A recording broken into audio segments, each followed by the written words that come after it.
He was president of Sabah JCI then in 1974, and he became the charter president of your beloved organization, JCI Malaysia now, in 1976-77. He has taken the time and expenses and the trouble to be here with you today. He is actually now staying in Australia. And he came back just to be able to meet you people. But he's a man whom I admired for more than 30 years. I can tell you, he is the man who inspired me to be in the JCs for as long as I have been in the JCs. Whenever we meet, we always talk about the JCs. Whenever we are together, whenever I was Sandakan in Sabah, in the early 80s, well, you were not born yet, I think.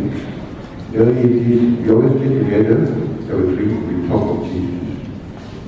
This is a man who never forgets what the JCs have done for him, and he never forgets to let the other people know how great an organization JCs is. So, ladies and gentlemen, it is my great pleasure indeed to ask you to join me and welcome our chartered president, JCI Senator George Chang.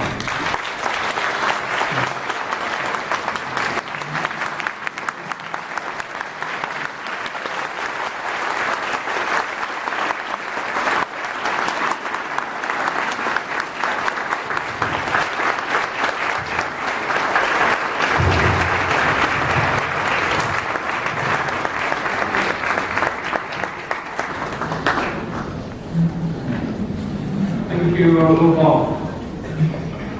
We call him Uncle Bob because I'm actually younger than him.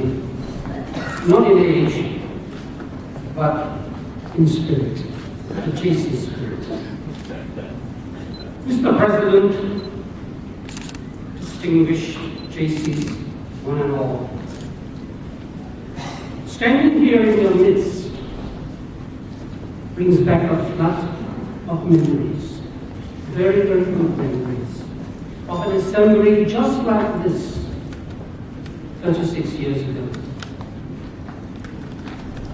And perhaps not as grand as this, perhaps not as technologically advanced as this, because I can see now every one of your delegates has either an iPad or a handphone that actually communicates by satellite,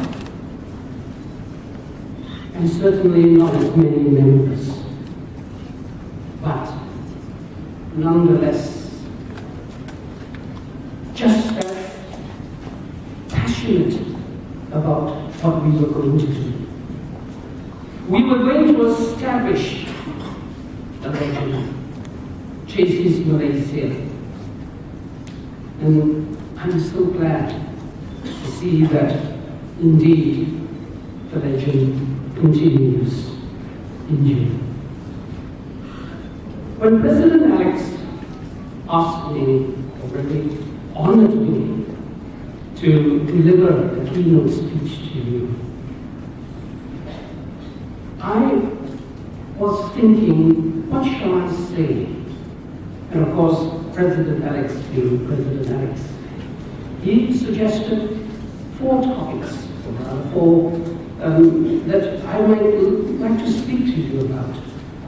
And one of them is indeed my pet subject, and that is communications. Now, I'm not going to talk to you about the technological aspects of communications, because I'm sure out there you guys have doctorates in ITs and things like that, which means that basically you know more about communication than I do. But what I am going to talk to you about is from the heart. From this number of years of experience that I've gone through the JCI organization, and what it meant to me, and what communication means, especially in an assembly like this. Firstly, I I would like to define what are we here for. We are here in convention, and this word is a very interesting word. This word itself is actually derived from two Latin root words. One being con, that is, together. And the other word, venue, meaning come. So here we are. We have actually come together in this room. But are we just here to come together for the fun of it? Indeed, the fun of it is important, absolutely important, because without that, this particular assembly would be boring, it would be dead. We are here to have fun, but not only fun. We are here because we need to formally gather our thoughts, review what has happened throughout this year that we've had, and then project forward. What are we going to do in the forthcoming year? This is important. And therefore we have actually come together to discuss interests, our common interests on the national level. What we, and in this case I'm referring to as the local chapters, what we, the local chapters, can do for the national organization. You see, very often, as a national president, I was asked by local organizations, what can the national organizations do for us? Well, national organizations can do a lot for you, but you have to make that decision in the first place. And that's what we do. That's why we come. That's why we come to discuss, we come to talk, and hopefully arrive at decisions that would make us better in the future. But if you really think about it, I was sitting back there listening to the whole proceedings, and twice was an establishing of voting rights. And I am a little disappointed, and I speak my mind already. I'm a little disappointed that all the chapters haven't been given that kind of rights, the number of rights to vote, that is not fulfilled. And I was so glad to hear that. I'm sorry I've forgotten what was the JCI back there. They had full membership and they shouted with 1,000 decibel shouting. And that's the way it should be. Enthusiasm. We come here to support the national organization. That is important. But having said that, unfortunately, Bob says that I am perfectionist to a certain extent, and when it comes to JCism, I am very much so, because I really believe in this organization. And so I hope that you can carry this message back towards your local chapters, that in future, if you have the opportunity of really fulfilling your voting rights, come exercise your voting rights. I sound like a politician at all, but it's not. I'm talking about JCism. Exercise your voting rights. But sometimes we come, and the truth of the matter is, you have seen the agenda being put forward to you. And it's a beautiful agenda, and I'm sure the National Board has actually spent hours and hours and hours to draft a GA sessions, a CGA session that really would benefit the organization. They have actually touched base on every point that needs for this organization to move forward.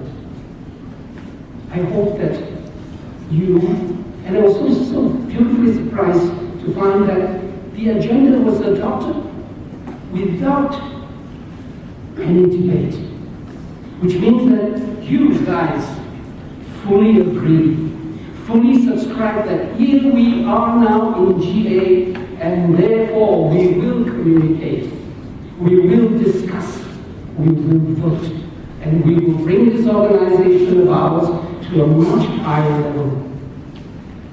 That is really fantastic, actually, to learn. And we really worth my 8,000 kilometer flight from Sydney just to listen to that. But sometimes, yes, sometimes we come to conventions not to build up the organization. Sometimes we come with an additional agenda, and that additional agenda is to battle, to pull down on someone, to not agree on certain things that have been done. I hope that those who actually come with that in mind think about what is it that they object to. Is it for the good of the organization? If it is not, then we hope that during the discussion you will be able to find out that, hey, there is another side of the story, as President Alex has said. There is a different viewpoint. Let us listen to all the viewpoints. Here, I'd like to specifically address those new chapters who were just affiliated and who were just given the right to vote. Do not be afraid to speak. Do not be afraid to discuss. And this does not apply to just the new chapters that were affiliated, but everyone in this room itself. Do not be afraid to discuss. Do not be afraid to voice your opinions, because it is your opinion which counts. Had it not been but sometimes, we new members or the newly affiliated chapters think that, oh boy, out there you've got Kuala Lumpur, you've got Tawau, you've got Penang, you've got Kuching, who are celebrating 50 anniversaries. Who am I? Only 5 hours old. Is to match my experience, in inverted commas, against these mighty giants of the organization. My dear friends, you have every right. As long as you are voted into this assembly, you have that right. Exercise the right. And sometimes, I have felt that before as an AGCs. Oh, when I say something, will I be laughed at? Look at the majority out there. All of them think that it should be A. Who am I, a new JC, or even the first time again, to say B? Let me give you the words of a very wise person. And this person in the form of Mark Twain's writing. And it's actually very interesting, this statement. He says, whenever you find that you are with the majority, it is time to reflect and pause. Yes, pause and reflect. So this is where the challenge of new JCs come in. Do not be daunted by the fact that you are a new JC. Now comes the point that I'd like to stress very, very clearly, and it has happened over and over and over again. And that is during the course of our debates, during the course of our discussion points, sometimes we tend to be, extremely sort of motivated to say a lot of things that is not appropriate to say, such as affected by whatever we hear. Let me let you know that one of the greatest things that I've learned from the JCs is from this program that was drafted by JCI, and I'm not very sure whether the manual still exists or not. It's called Communications Dynamics.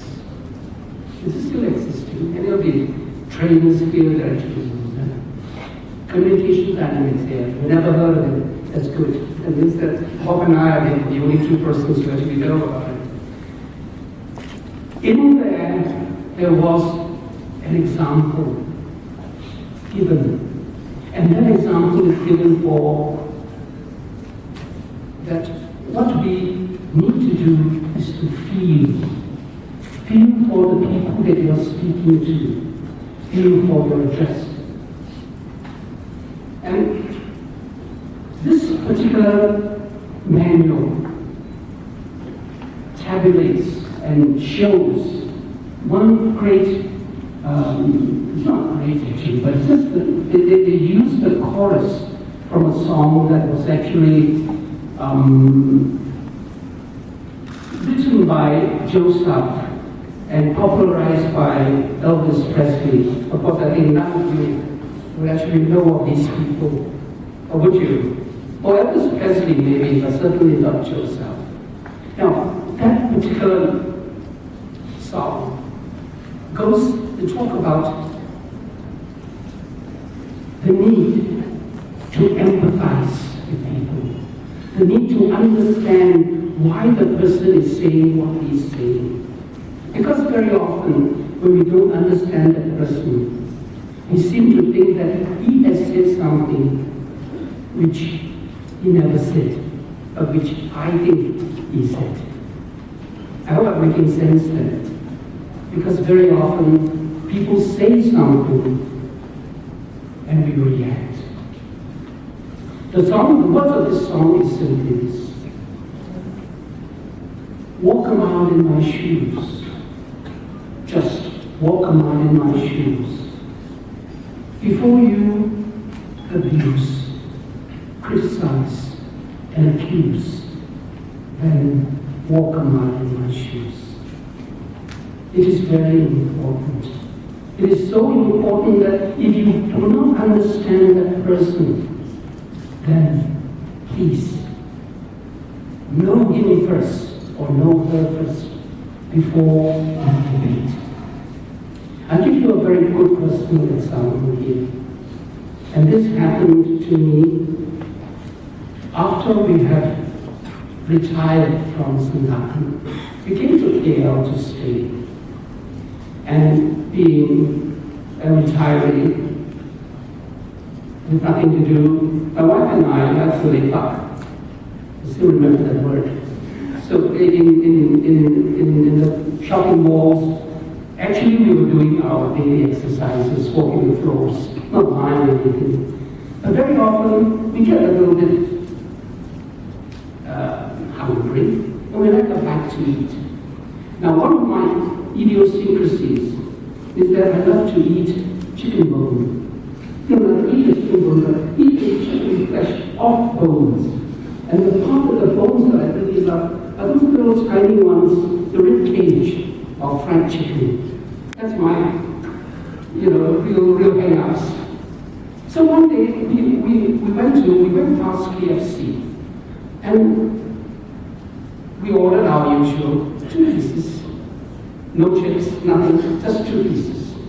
And so we were sitting down, and here I was taking the meat off bit by bit off a chicken bone. I mean, you know how big a chicken rib bone is?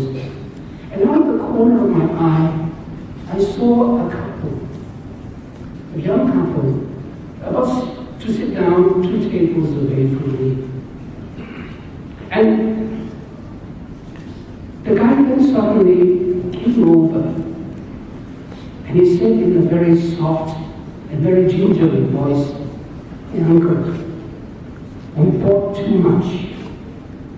Do you think you can help us by taking the chips off us?" Now, I understand why he said that. Because when we lay up in the malls, we are dressed in sloppy shorts, really worn out shoes. And I looked at him, this is where the GC teaching comes in. I looked at him, I could react in two ways. I could say, what the, right? Or I could really look upon it as a real compassion that this guy actually saw in me the need to be fed an extra packet of chips, because these two old guys sitting there are trying to share 2 pieces of smoked chicken. Now, what was my reaction?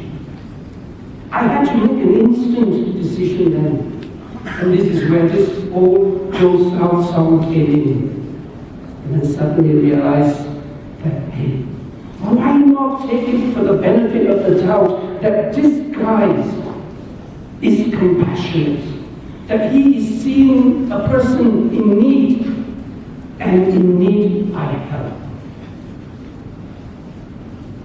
And when we did that, I then turned around and looked at his partner that was sitting there, waiting to either get an expletive from me or something else from me, and I just say, thank you, God bless you. And you should have seen the faces of these two persons. And on that moment, I suddenly realized, perhaps I have done my GC duty. I have really shown that our creed, that basically the human factor, the love of fellowship of humanity was there. And he looked at me and walked away. But up to this day, I have not got the faintest idea whether it was that he was trying to make fun of me or whether he was actually compassionate with me. But does that matter? It didn't. So this is where I'm using that story to highlight to you that in JCs, sometimes when we argue, and I put that in inverted commas, it should be when we debate, think of what the other person is saying. And President Alex wrote in his message in the book, it's very, very true. Listen. Listen with all your heart. And as I said, that particular little song that is written in that manual has actually formulated a policy, a philosophy of life for me. And that is never assume. Never assume anything whatsoever. If you need to hear what George Chang is saying now, ask. Ask for clarification. And it has actually given me a philosophy that when I do discussions, it should be based upon clarity of what is need to be said, and not justification. Very often we do that. Very often we ask people to justify your proposal, justify what you say, instead of clarify. When we ask people to clarify, people are happy. But when we ask people to justify, then they start building walls of protection around themselves, a defensive wall. So I hope that what I've shared with you is basically a very simple philosophy in life. But the simpler the philosophy, the more important it is.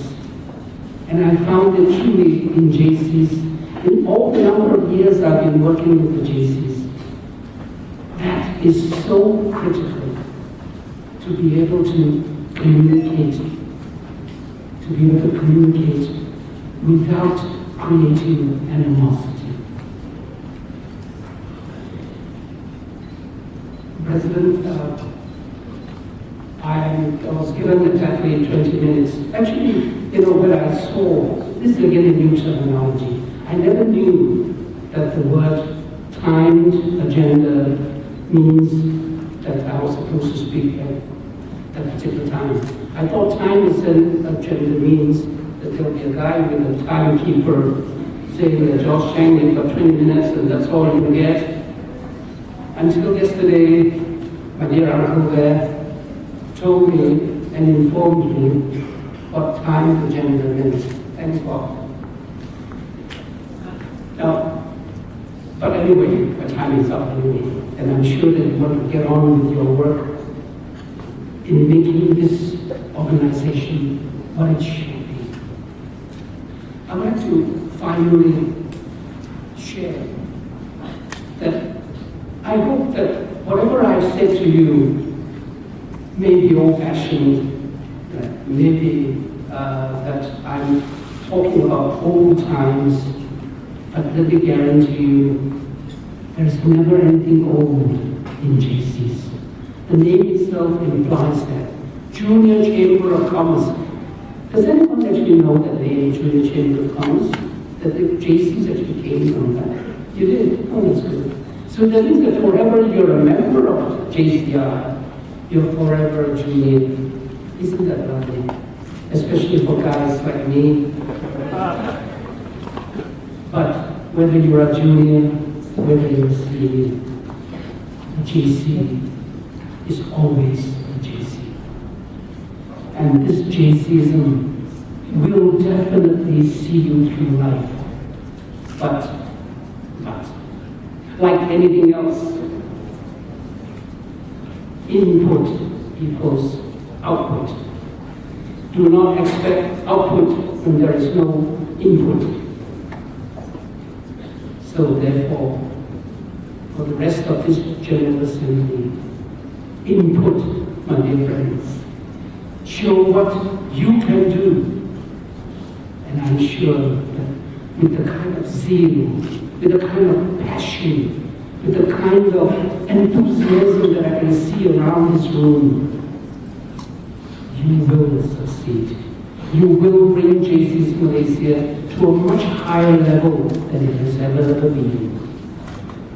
So, indeed, the theme of this convention is right.